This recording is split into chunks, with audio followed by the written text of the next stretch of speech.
तालिबानी विदेश मंत्री आमिर खान मुत्तकी ने शुक्रवार को अफगान दूतावास में एक प्रेस कॉन्फ्रेंस की और इस दौरान 20 पत्रकार मौजूद थे, लेकिन इनमें से एक भी महिला पत्रकार इस प्रेस कॉन्फ्रेंस में मौजूद नहीं थी, जिसे लेकर अब पूरे देश भर में बवाल हो गया। आपको बता दें कि तालिबान के कुछ अधिकारी और मंत्री जो हैं भारत के 7 दिन के दौरे पर हैं। इससे पहले शुक्रवार को उन्होंने विदेश मंत्री जयशंकर से मुलाकात की और कई सारे मुद्दों पर भी बातचीत हुई। वहीं इसी दौरान आपको बता दें कि इसके बाद जब तालिबानी विदेश मंत्री मुत्तकी की प्रेस कॉन्फ्रेंस हुई तो महिला पत्रकारों को यहां पर एंट्री नहीं मिली।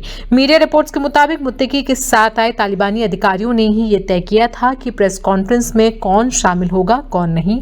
हालांकि भारतीय अधिकारियों ने सुझाव दिया था कि प्रेस कॉन्फ्रेंस में महिला पत्रकार भी होनी चाहिए, जिससे दोनों की समानता बनी रहे, लेकिन इस पर ध्यान नहीं दिया गया। फिलहाल ये अभी साफ नहीं है कि तालिबान ने भारत को पहले बताया था या फिर नहीं कि वे महिला पत्रकारों को नहीं बुलाने वाले हैं। कांग्रेस के प्रवक्ता शमा मोहम्मद ने इस पर आपत्ति जताते हुए कहा कि वे हमारी जमीन महिलाओं के खिलाफ भेदभाव का एजेंडा रखने वाले कौन होते हैं। आपको बता दें कि इस पूरे मामले पर अब जो है बाकी दलों का गुस्सा जो है फूट रहा है। वहीं इसे लेकर महिला पत्रकारों ने भी सोशल मीडिया पर आवाज उठाई, साथ ही साथ अपना गुस्सा भी जाहिर किया।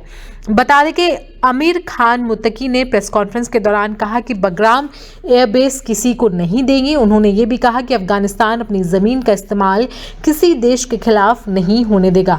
दरअसल अमेरिकी राष्ट्रपति डोनाल्ड ट्रंप पिछले कई दिनों से बगराम एयरबेस को फिर से हासिल करने के पीछे लगे हुए हैं, जिसके बाद अब अफगानिस्तान के अधिकारियों ने साफ कहा है कि वे अपना एयरबेस जो है वो किसी भी दूसरे देश को नहीं देने वाले हैं और अगर ट्रंप जबरदस्ती करते हैं तो इसके गंभीर जो है उसके नतीजे जो हैं उन्हें गंभीरता से भुगतने होंगे। वहीं मुत्तकी ने यह भी कहा कि अफगान के लोग कभी अपनी ज़मीन पर विदेशी सेना को स्वीकार नहीं करेंगे। अगर कोई देश अफगानिस्तान के साथ संबंध बनाना चाहता है तो डिप्लोमेटिक तरीके से आए, मिलिट्री वर्दी में नहीं। आपको बता दें कि ये पूरा मामला जो है यहाँ पर अभी भारत में 7 दिन के दौरे पर तालिबानी अधिकारी यहाँ पर पहुंचे हुए हैं। उन्होंने विदेश मंत्री से बात की, कई सारे मुद्दों पर भारत और अफगानिस्तान के बीच बातचीत हुई। पीसी के दौरान उन्होंने अफगानिस्तान और भारत के रिश्तों का भी जिक्र किया। वहीं पाकिस्तान को भी उन्हें खुली चेतावनी दी। इसी के साथ साथ आपको बता दें कि ये पूरा विवाद जो है महिला पत्रकारों की नो एंट्री को लेकर हुआ है, जिसमें अफगानिस्तान के अधिकारियों ने पहले ही बोल दिया था कि पीसी में महिला पत्रकार जो हैं वो शामिल नहीं होंगी, क्योंकि आपको बता दें कि जब से अफगानिस्तान में तालिबान की सरकार बनी है यहाँ पे महिलाओं को काफ़ी कम जो है राइट्स मिलने लगे हैं। वहाँ पर महिलाओं को काम करने की इजाज़त नहीं है, साथ ही साथ पढ़ाई हायर एजुकेशन की उनको भी इजाज़त नहीं है। वहीं कई ऐसे नियम हैं जिनकी वजह से महिला जो है वहाँ पर घर में ही रहती हैं और तो और कई सारे कामों के लिए वो पुरुषों पर डिपेंडेंट रहती हैं। और इसी तरीके की मानसिकता यहाँ भारत की धरती पर भी दिखाई दी जब उन्होंने भारतीय महिलाओं यानी कि महिला पत्रकारों को अपनी प्रेस कॉन्फ्रेंस में आने से मना कर दिया। हालांकि भारत को इस बात की खबर दी गई थी या फिर नहीं ये अभी तय नहीं है, लेकिन मीडिया रिपोर्ट्स में ये सामने आया है कि भारत के अधिकारियों ने ये सुझाव दिया था कि प्रेस कॉन्फ्रेंस में दोनों यानी कि पुरुष और महिलाओं की भागीदारी जो है वो समान होनी चाहिए। सोशल मीडिया पर महिला पत्रकारों ने इस पूरे बात का मुद्दा उठाया है कि आखिरकार कैसे कोई विदेशी मेहमान जो हैं भारत की ज़मीन पर महिला और पुरुषों के साथ भेदभाव कर सकते हैं। वहीं कांग्रेस ने भी इसके लेकर कई सारे सवाल खड़े किए हैं कि आखिरकार किस तरीके से तालिबान या अफगानिस्तान के लोग जो हैं हमारी देश की महिलाओं के साथ इस तरीके का भेदभाव करते हैं। वहीं अगर आप बात करें भारत और अफगानिस्तान के बारे में तो विदेश मंत्री जयशंकर ने शुक्रवार को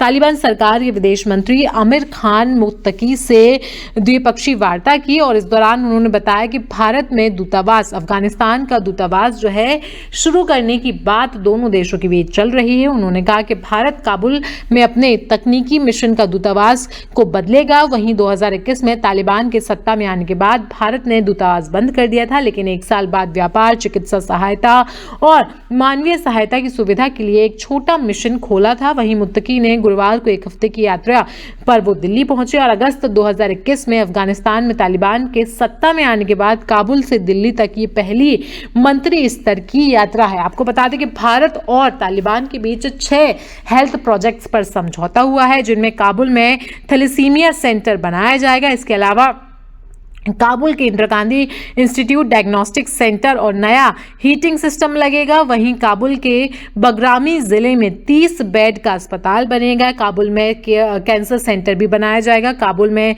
एक ट्रॉमा सेंटर भी बनाया जाएगा। साथ ही साथ पख्तिका, खोस्त और पंक्तियां प्रांत में 5 मात्र स्वास्थ्य क्लिनिक भी बनाए जाएंगे। इसी के साथ आपको बता दें कि विदेश मंत्री एस जयशंकर ने तालिबान को 20 एम्बुलेंस भी दिए हैं और कई सारे मुद्दों पर भी बात की। तो लगातार तस्वीरों के जरिए हम आपको दिखा रहे हैं किस तरीके से तालिबान के विदेश मंत्री जो है यहाँ पर 7 दिन के दौरे पर भारत पहुंचे हैं और उनके दौरे के दौरान ही ये पूरा बवाल सामने आया है, जहां पर उन्होंने अपने पीसी में भारतीय महिला पत्रकारों को एंट्री नहीं दी।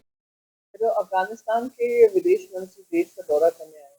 सबसे पहले कह दूं, अफगानिस्तान और इंडिया का रिश्ता सालों से रहा है और जो रिश्ता रहा है अफगानिस्तान की जनता का और देश की जनता का साथ में रहा है। उनके अच्छे समय में, उनके बुरे समय में इंडिया लगातार उनके साथ खड़ी रही, चाहे वो वहाँ की क्रिकेट टीम की बात हो या वहाँ के लोगों की बात हो। पर अभी जो सरकार है वहाँ पर तालिबान की जो सरकार है, तालिबान वही है जिन्होंने IC-81 को पाकिस्तान के साथ मिलकर हाईजैक किया था। तालिबान वही है जिन्होंने बहुत सारे हमारे जो हाईजैक कर प्लेन वहाँ पे लेकर गए थे, वहाँ पर फिर हमारे जो कुख्यात पाकिस्तान के आतंकवादी थे उनको रिहा करने का काम किया था।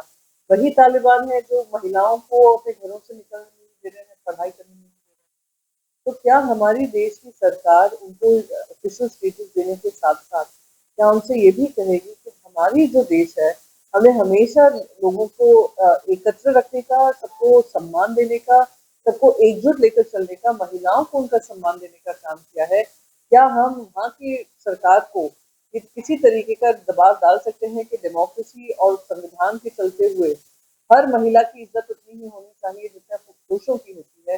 क्या हम उनसे ये बात कर पाएंगे? और साथ ही साथ कि जो पाकिस्तान और तालिबान का एक रिश्ता है, उस रिश्ते को लेकर हमारे देश में किसी तरीके की दिक्कतें आए, ये भी हमें कबूल नहीं है। ये हमारे देश के विदेश मंत्री को ध्यान में रखकर जो फॉरेन पॉलिसी कभी ऑन, कभी ऑफ, कभी नीजर रिएक्शन के तहत बन रही है, ये कहाँ तक देश के लिए फायदेमंद है? देखिए, हमारे रिश्ते अफगान लोगों के साथ बहुत ऐतिहासिक हैं, सिविलाइजेशनल कनेक्ट है।